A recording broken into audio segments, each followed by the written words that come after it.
Sono una giovane donna di Cabras.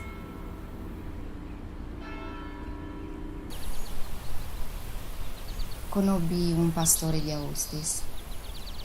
Lui, nel periodo invernale, trasferiva le greggi dalle montagne fin verso le coste, alla ricerca di pascoli migliori e di un clima più mite.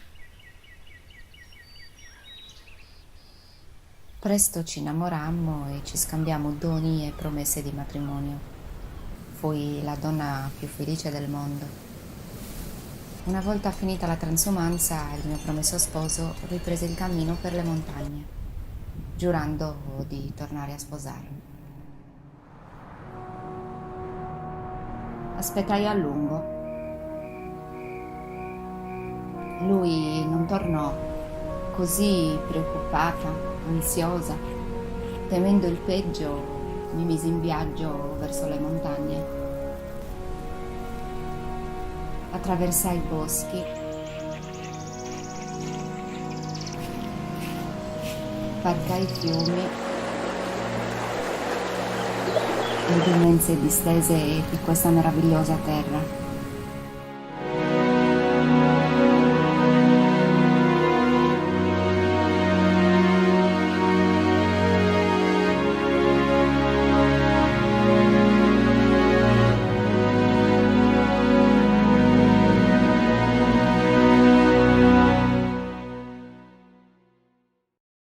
Giunta a destinazione lo ritrovai,